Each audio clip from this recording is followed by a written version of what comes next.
For 50 years, the U.S. government hid the truth about a family that deliberately broke the laws of nature. Their classified case file was just unsealed, revealing a multi-generational experiment so twisted, its final result was deemed biologically impossible. You are about to see what they tried to erase. There are photographs that should never exist. Images so profoundly disturbing that for decades, medical professionals have debated whether their very viewing constitutes a violation of human dignity itself. These are not artifacts of war or famine, but clinical records from a forgotten corner of rural Virginia, dated 1971. They document the birth of something that challenged the bedrock of our understanding of human genetics, of family bloodlines, and of the darkest secrets a family will kill to protect. Her name was Sarah Mae Whitaker, and when the doctors at Mercy General Hospital first saw what had emerged from her womb, 3 of them walked out of the delivery room. One, a veteran obstetrician named Alistair Finch, would never practice medicine again. He surrendered his license the following week, citing only a crisis of faith in the natural order. The child born that October morning was not simply the product of incest. That term, stark as it is insufficient for the reality of the Whitaker lineage.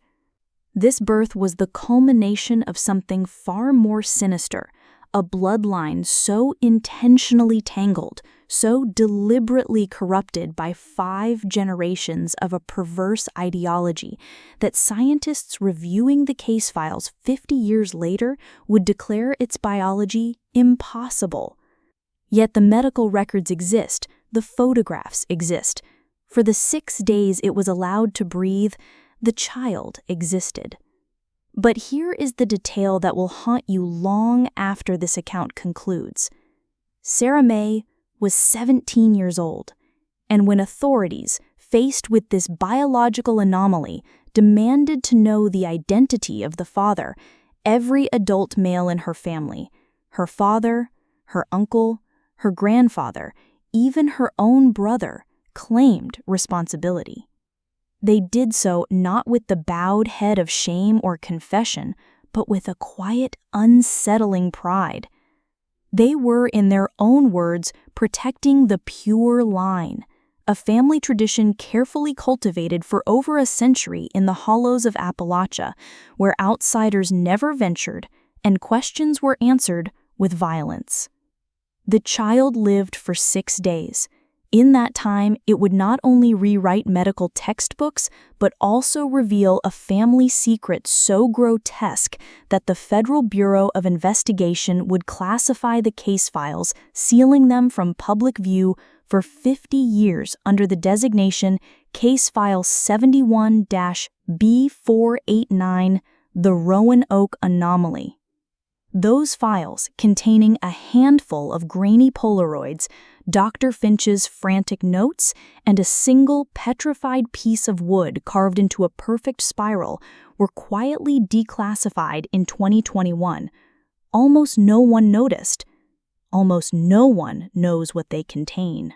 Tonight, you will learn why some truths are buried so deep that speaking them aloud feels like trespassing on sacred, cursed ground.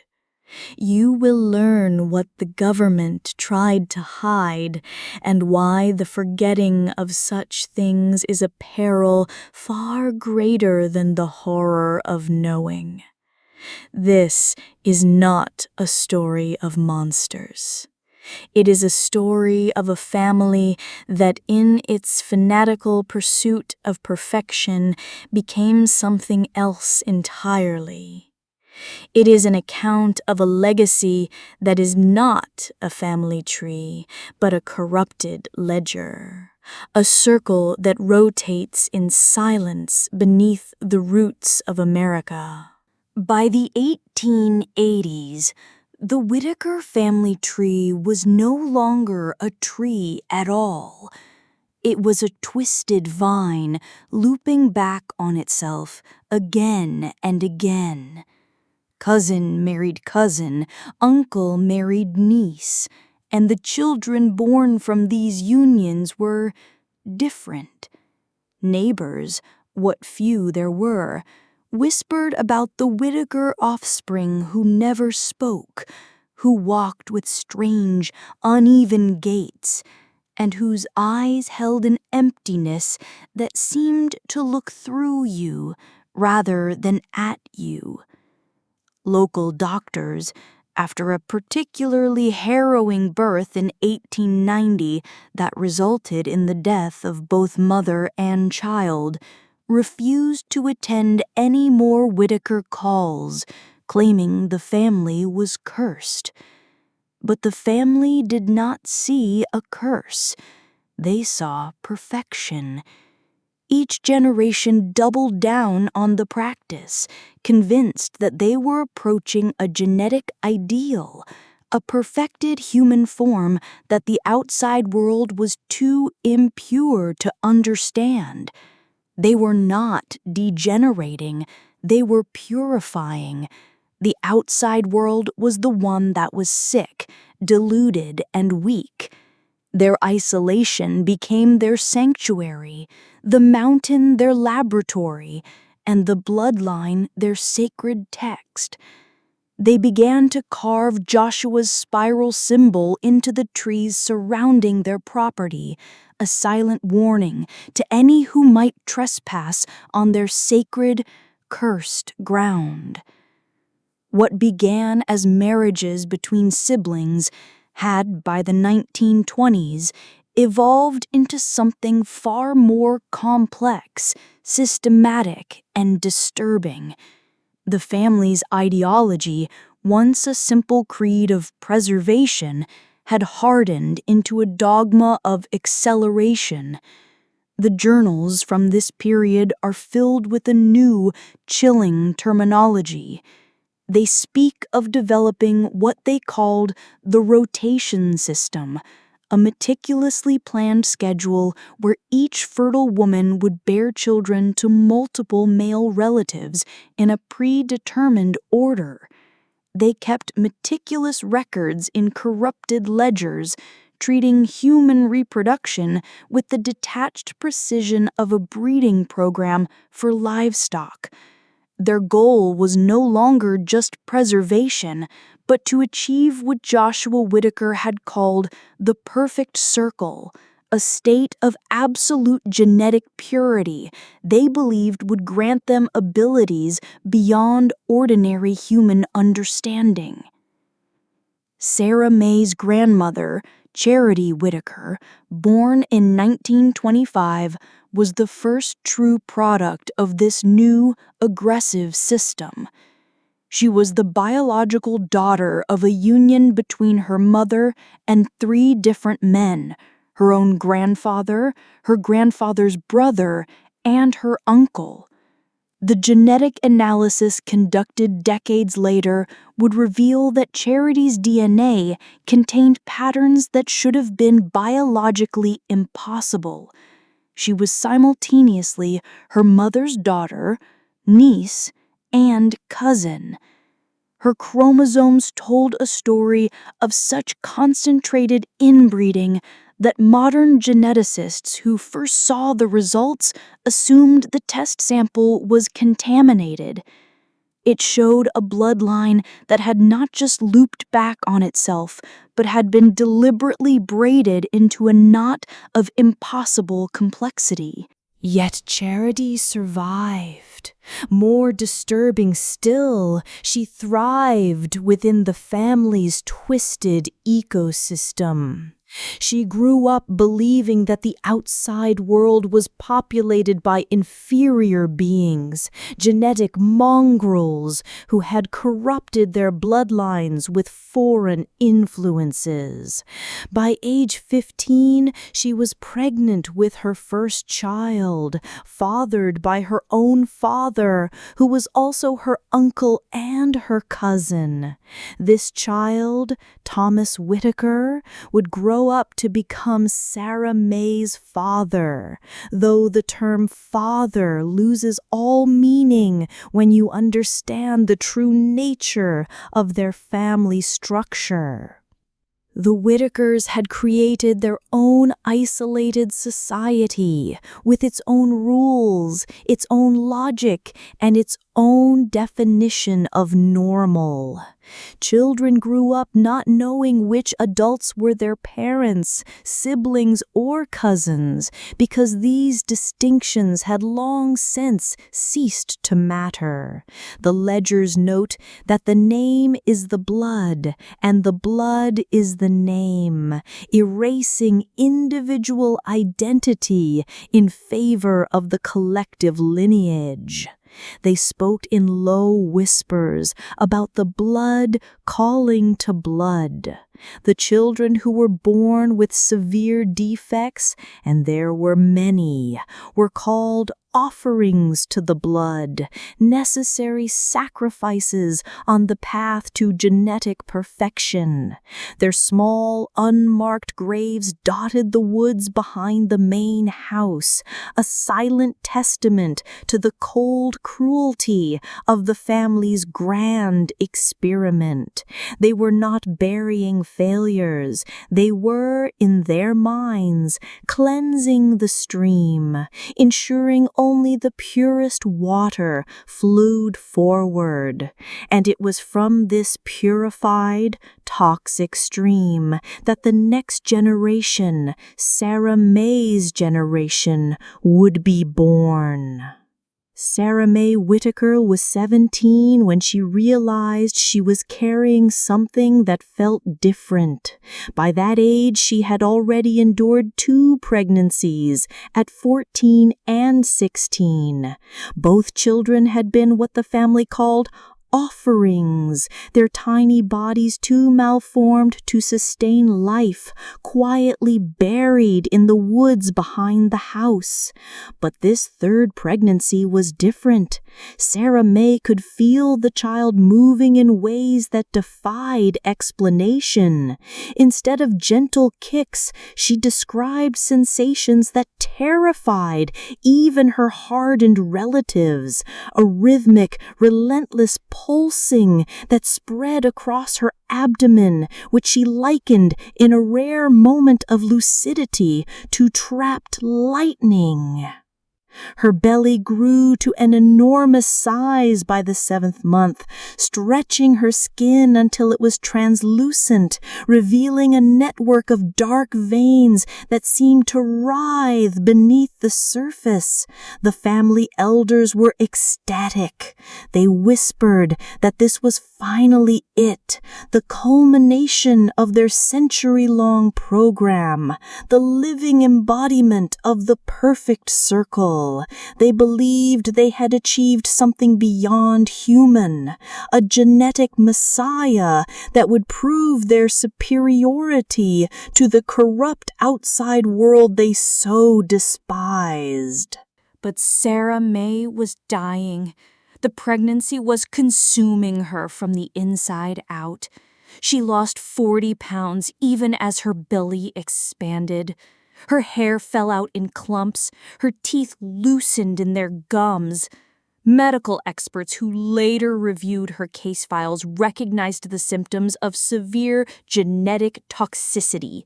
Her body was being poisoned by the abnormal fetus growing inside her.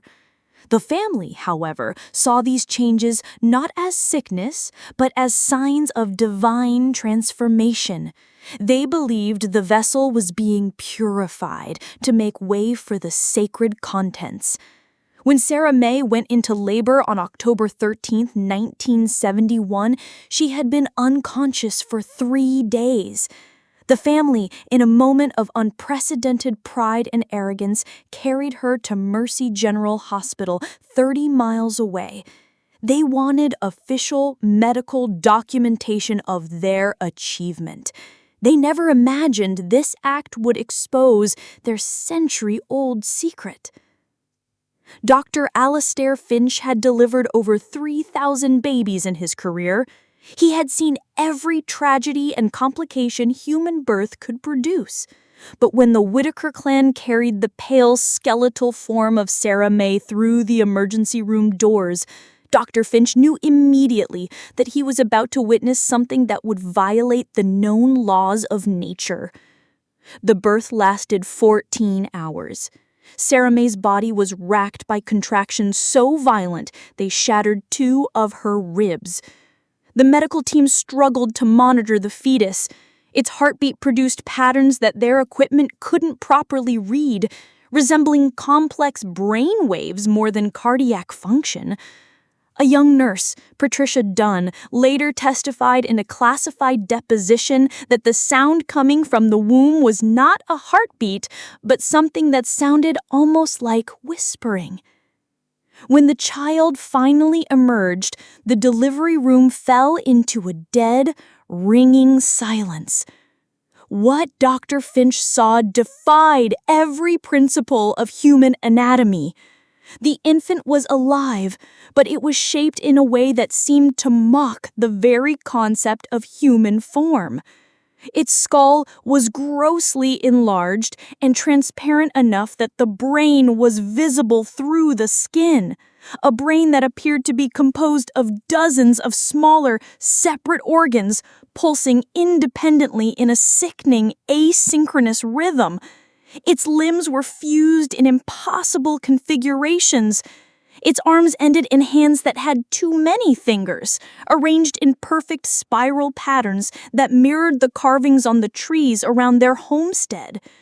Where its feet should have been were formations that resembled tiny, perfect faces, with moving eyes and mouths that opened and closed soundlessly.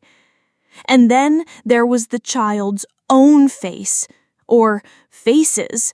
There were 3 of them, overlapping and sharing features in a way that created an expression of constant, silent screaming. For those of you still with us, you are already braver than most. Tell us in the comments, what would you have done if this was your bloodline? Because the questions this birth raised would test the limits of human compassion and medical ethics. The child was alive, but was it human? And was keeping it alive an act of science or an act of cruelty beyond measure? The child that Sarah May delivered was not supposed to survive. Every principle of modern medicine suggested that such severe deformities would be incompatible with life. Yet for 6 days it continued to breathe, to move, to exist in a state that challenged the very definition of living. Dr. Finch, against his better judgment and driven by a terrible scientific curiosity, made the decision to keep it alive. The medical staff at Mercy General Hospital became reluctant witnesses to something that felt more like a supernatural phenomenon than a medical case. The child never cried. Instead, it produced a constant low-frequency sound that nurses described as somewhere between humming and static electricity. Its multiple eyes moved independently, tracking different objects around the room with an intelligence that seemed impossible given its malformed brain structure. Most unsettling of all, it appeared to respond to the presence of its family members.